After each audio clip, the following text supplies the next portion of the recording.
Calah Jackson appears to be ending her relationship with Stephen McBee Jr. While the exes were previously friendly, their dynamic shifted following a dramatic trip to the Ozarks. In a preview of the McBee dynasty, Real American Cowboy Season 2, Episode 6, airing August 4, Calah is shown moving out of Stephen's home, suggesting a permanent separation. She is visibly upset as she packs her belongings, preparing to leave Gallatin. Calah discusses her decision in a confessional. "Everything that has happened at Lake of the Ozarks was truly the final straw for me," she tells a producer. The video then shows a flashback to Season 2, Episode 5, where an argument between Cole McBee and Calah escalated into a significant confrontation between her and Stephen. "I know I've given Stephen more chances than I should have, and to be honest, I was really holding out hope that this weekend in the Ozarks would go well and that we would maybe be able to reconnect. But after this, there's no way," Calah explains. "I feel like I've been treated poorly so much, which is surprising, given that I have literally sacrificed my life to be there with Stephen to support him." Calah Jackson opens up about supporting Stephen McBee Jr. Calah then discusses the McBees' legal challenges. "I have so much information on this family. Stephen Jr. told me that his father is being investigated," she explains. Calah is referencing Stephen McBee Sr.'s legal issues. The McBee patriarch pleaded guilty to one count of federal crop insurance fraud in November 2024, and according to Calah, the situation had been very stressful for his eldest son. "I've been the one that's been helping him through all of this," she adds. "He would cry to me every single day because he was so scared and stressed. I understand what it's like to have family going through this whole legal process, so I just wanted to stay and support him." Calah Jackson's declaration about Stephen McBee Jr. As Calah drives away from Stephen Jr.'s house, she makes a strong statement about her ex-boyfriend in a confessional. "It just feels like he never had my back the way I had his back," she says through tears. "Just knowing that I would have supported him. I was willing to put myself through that for this guy who would not do the same for me." Inside Calah Jackson and Stephen McBee Jr.'s argument at the Ozarks. As previously mentioned, Calah's final straw with Stephen Jr. was their argument during a McBee family vacation to the Ozarks. The intense argument, which occurred in Episode 5, began when Calah stated that Stephen Jr. and his brothers had it easy in life due to their family's wealth. Cole was deeply offended by this and defended his brother. "Stephen has not had it easy," he declared. "He's had to deal with things at a younger age that he never should have dealt with." Later in the dispute, Cole expressed his frustration about how Calah was treating Stephen Jr. "If you knew what you were talking about, you would be loving him, and you wouldn't be getting sent back to Dallas where you belong," he declared. After Cole angrily walked away, Calah asked why Stephen Jr. didn't defend her during the argument. "I'm not going to stick up for you," he told her. After their brief exchange, Calah went inside to continue her conversation with Cole. Stephen Jr. prevented her from speaking to him, and from there, the house became chaotic as the ex-couple debated. Stephen Jr. claimed Calah wanted to make things as difficult as humanly possible between her and the McBee family, while Calah brought up Stephen Sr.'s investigation, reminding him that the truth will come out.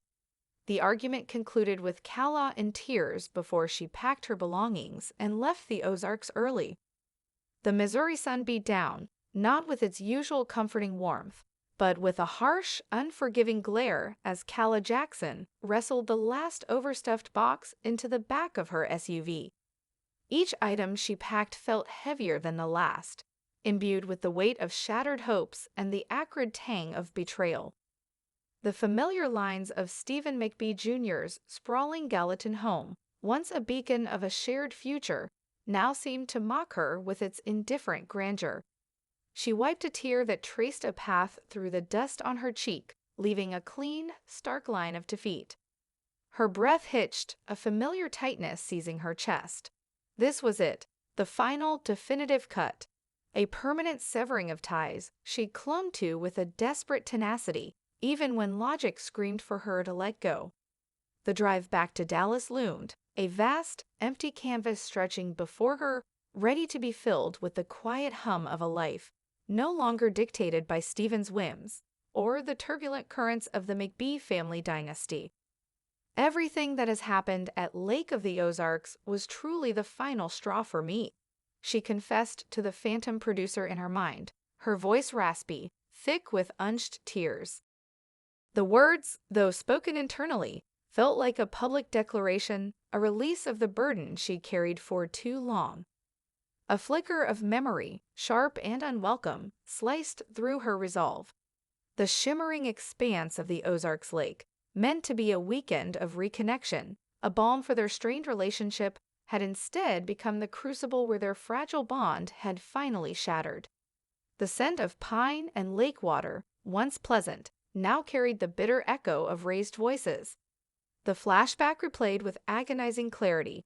Cole McBee, Stephen's younger brother, his face a mask of furious indignation, his voice a low growl. The initial spark had been so insignificant, a casual comment from Calah about the McBee brothers having it easy. A throwaway line, born of frustration, not malice, but it had ignited a wildfire. Stephen has not had it easy, Cole had retorted, his words laced with a protective ferocity that surprised her. He's had to deal with things at a younger age that he never should have dealt with. The air in the lakeside cabin had grown thick with tension, each word exchanged a sharpened blade. Calah had tried to explain, to clarify her intent, but Cole had been relentless. If you knew what you were talking about, you would be loving him, and you wouldn't be getting sent back to Dallas where you belong, he'd snarled, his eyes blazing. The casual cruelty of the remark had pierced her, not just because of the insult, but because of Stephen's silence. That was the true wound. Cole's words had stung, but Stephen's inaction had festered. She had turned to him, her eyes pleading for a shred of solidarity, a flicker of the loyalty she'd so freely given him. "I'm not going to stick up for you," he'd said, his voice flat, devoid of emotion. It was then, in that moment, that the final, irrevocable crack had appeared. "I know I've given Stephen more chances than I should have," she murmured, the words tumbling out in a rush, a dam breaking. "And to be honest, I was really holding out hope that this weekend would go well, and that we would maybe be able to reconnect. But after this, there's no way." The hope, fragile as spun glass, had splintered into 1,000 irreparable pieces. "I feel like I've been treated poorly so much, which is surprising given that I have literally sacrificed my life to be there with Stephen to support him." Sacrifice. The word hung in the humid air, heavy with meaning. She had uprooted her life, left her own familiar world behind, all for him. And for what? To be dismissed, undervalued, and ultimately abandoned in her moment of need. Her thoughts drifted to the dark shadow that had loomed over the McBee family for months, the legal challenges. Stephen McBee Sr.'s plea of guilty to federal crop insurance fraud in November 2024 had cast a long, unsettling pall. Stephen Jr. had been consumed by it, a raw, exposed nerve. "I have so much information on this family. Stephen Jr. told me that his father is being investigated," she recalled, the memory stirring a complex mix of resentment and residual concern. "I've been the one that's been helping him through all of this. He would cry to me every single day because he was so scared and stressed." She had listened, truly listened, to his fears, his anxieties. She understood the gnawing dread of a family ensnared in legal battles. Her own past held similar echoes. "I understand what it's like to have family going through this whole legal process, so I just wanted to stay and support him." And she had. She had offered a steady hand, a comforting presence, a sounding board for his terror and frustration. She had believed, foolishly perhaps, that her unwavering support would forge an unbreakable bond, a reciprocal loyalty. But that belief had proven to be a mirage. As the SUV pulled away from the house, leaving the imposing structure to recede into the distance. A fresh wave of tears blurred her vision. The road stretched out, an open invitation to a new chapter, but the pain of the old one still clung to her. "It just feels like he never had my back the way I had his back," she whispered, the words catching in her throat, a choked sob. The full weight of it, the bitter irony, pressed down on her. Just knowing that I would have supported him. I was willing to put myself through that for this guy who would not do the same for me. The betrayal was not just in his failure to defend her in that heated moment with Cole. It was in the accumulation of all the small slights, the casual disregard, the constant prioritizing of his family's image over her well-being. It was in the chilling realization that her unwavering loyalty had been a one-way street, an investment in a relationship that offered no returns.